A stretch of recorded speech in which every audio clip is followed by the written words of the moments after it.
অঘ্রাণ মাসে নবান্ন নতুন ধান কাটে, পৌষ সংক্রান্তি সকলে ঘরে ঘরে পিঠে।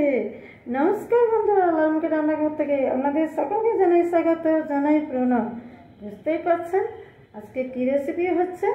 তাহলে বন্ধুরা, আমি যেটা বানাতে চলেছি সেটা নামটা বলে দিচ্ছি, হচ্ছে সেটা সরু চিকলি পিঠে, আপনাদের এনজয় করার রেসিপি। তাই বন্ধুরা, আমি আপনাদের এই রেসিপিটা প্রথম থেকে লাস্ট পর্যন্ত আপনারা ভিডিওটা দেখবেন আর সঙ্গে থাকবেন। বন্ধুরা, ভালো লাগলে করবেন একটা লাইক আর একটা সাবস্ক্রাইব করে আপনারা আমার পাশে থাকবেন। চলুন শুরু করছি। বন্ধুরা, ভালো লাগলে করবেন একটা লাইক আর একটা সাবস্ক্রাইব। দেখুন বন্ধুরা, আলুগুলো সেদ্ধ হয়ে গেছে। বন্ধুরা দেখুন, ছোটো ছোটো 500 গ্রাম আলু সেদ্ধ করে নিয়েছি একদম।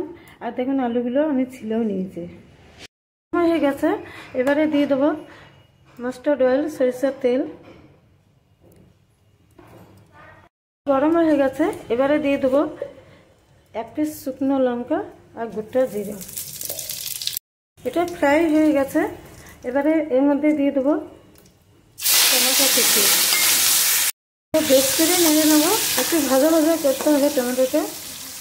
এর মধ্যে স্বাদ মতো লবণ দিয়ে দেবো। এটা আর একবার নেড়ে নেবো, বেশ করে এটা ভাজা ভাজা করতে হবে। দেখুন বন্ধুরা, টমেটোটা ভাজা ভাজা হয়ে গেছে। এবার আমি মশলাটা দিয়ে দেবো জিরা পাউডার, ইয়েলো পাউডার আর জিরা গোলমরিচ পাউডার আর চিলি পাউডার। এটা নেড়ে নেব। টমেটোটা আমি 50% ভাজা ভাজা করেছি।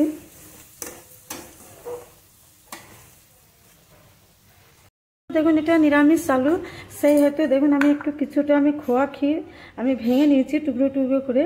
এবারে দেখুন মশলাটা আমি দেখাবো কতটা হয়েছে। দেখুন মশলাটা একদম দুর্দান্ত হয়েছে, আমি আপনাদের দেখে দিচ্ছি। এবার এর উপরে দিয়ে দেবো খয়াটা, এটা দিয়ে বেশ করে নেড়ে নেব। দেখুন বন্ধুরা, এবার লাস্ট গ্রেভিটা আমি দেখে দিচ্ছি। দেখুন অপূর্ব একটা গ্রেভি, কি সুন্দর গন্ধ বেরিয়েছে, একদম নিরামিষ সবজি। এবার আমি দিয়ে দেবো দেখুন সেদ্ধ করা আলুটা। আমি এটা কাটবো না, এটা আবার ছোটো ছোটো আলু, এরকমভাবে আমি দিয়ে দেবো। এবার এটা বেশ করে একটু নেড়ে নেব। আলুগুলো বেশ করে আমি কষে নিয়েছি মশলার সাথে। এরকমভাবে আপনারা এই সবজিটা বানিয়ে নেবেন। বন্ধুরা দেখুন মশলা গায়ে লেগে গেছে, এবারে জলটা আমি দিয়ে দেবো সামান্য। দিয়ে দিচ্ছি গরম জল, এটা হালকা কুসুম কুসুম। পিস কাঁচা লঙ্কা ফ্লেভার দিয়েছে, এর মধ্যে দিয়ে দেবো ধনেপাতা কুচি, দিয়ে দেবো ঢাকা। এটা খুলে নেব। এবারে দেখবো সবজিটা কতটা হয়ে গেছে। দেখুন একদম মাখো মাখো ভাব হয়ে গেছে। এরকমভাবে এটা আলুর দম, এরকমভাবে প্লিজ একদম ট্রাই।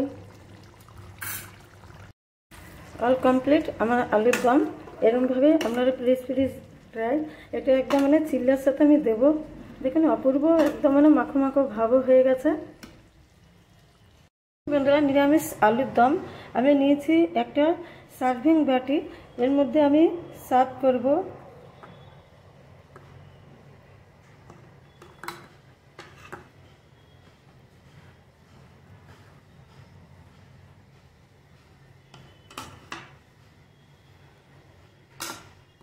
দেখুন অলরেডি আমার আলুর দমটা। এবার আমি বানাবো চিল্লা। দেখুন মকর সংক্রান্তির দিনে আলুর দম আর চিল্লা একদম জমে যাবে। আপনারা এই রেসিপি আপনারা করবেন একটা লাইক। বন্ধুরা, আমি আপনাদের কাছে একটা জিনিস শেয়ার করতে চাই। বাই চান্স রান্নাটা ধরুন আমি করছি, রান্নাটা একটু হয়তো খারাপ হয়ে গেল, হয়তো সকলের পছন্দ লাগছে না। তাই বন্ধুরা, আমি আপনাদের একটাই রিকোয়েস্ট করছি, যে রান্নাটা হয়েছে সেটা মন দিয়ে খাবেন, দেখবেন রান্নাটা খুবই ভালো লাগবে। এটা একটা টিপস আপনারা মনে রাখবেন।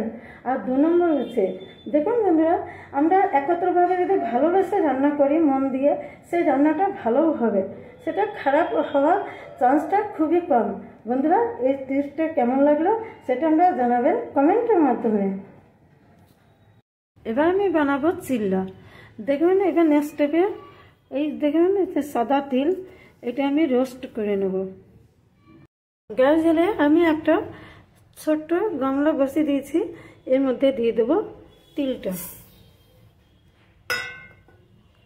এটা হালকা আছে রোস্ট করতে হবে।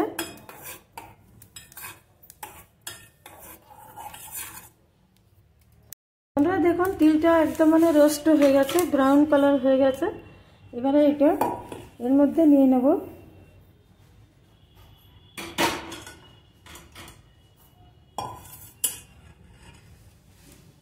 এবারে সিলভারটার মধ্যে দেখুন এটা পেস্ট করে নেব।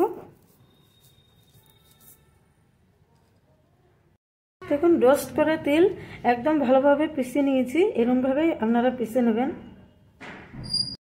এবারে দেখুন রোস্ট করা যে তিলটা আমি পিষে নিয়েছি সেটা প্লেটের মধ্যে নিয়ে নেব। আপনারা চাইলে কালো তিলে বানাতে পারেন এই পদ্ধতিতে। এবারে দেখুন তিলটা এত সুন্দর গন্ধ বেরিয়েছে, আর তিলটা দেখুন পরে নিয়ে ব্রাউন কালারের মতো এটা রোস্ট করেছি, এরকমভাবে আপনারা রোস্ট করে পিষে নেবেন। এবারে সরিষা চাকরির জন্য আমি নিয়েছি 500 গ্রাম চালের গুঁড়ো আর নিয়েছি 1 বাটি ময়দা। এবারে এর মধ্যে দেবো রোস্টেড তিল।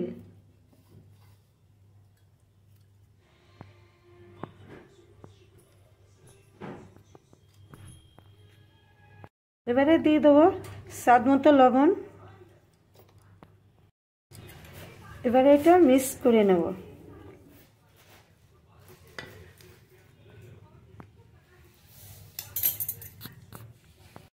এবারে জল দিয়ে এটা বাটার বানাবো। ধীরে ধীরে অল্প অল্প জল দিয়ে মেখে নেব।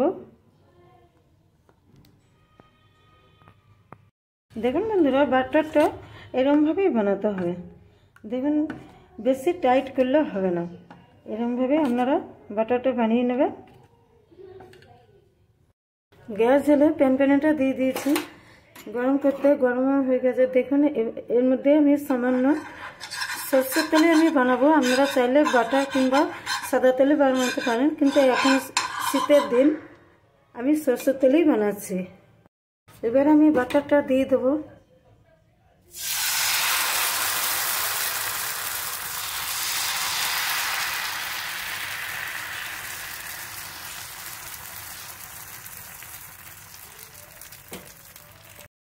এবার এটা ঢাকা দেবো। এবার আমি বাটারটা দিয়ে দেবো।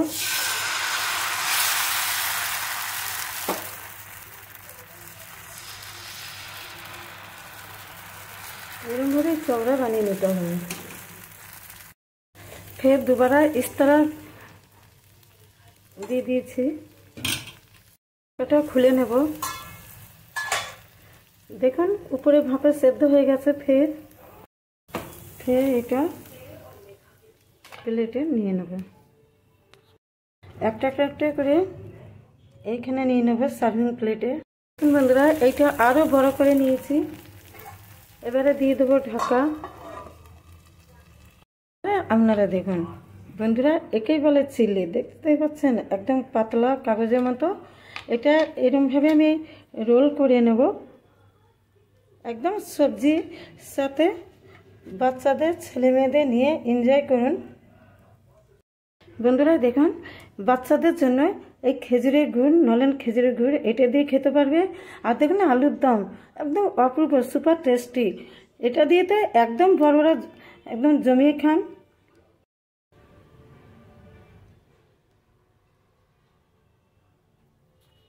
বন্ধুরা আমার পিঠে তো বানানো হয়ে গেছে, তাহলে এটা খাবার পালা।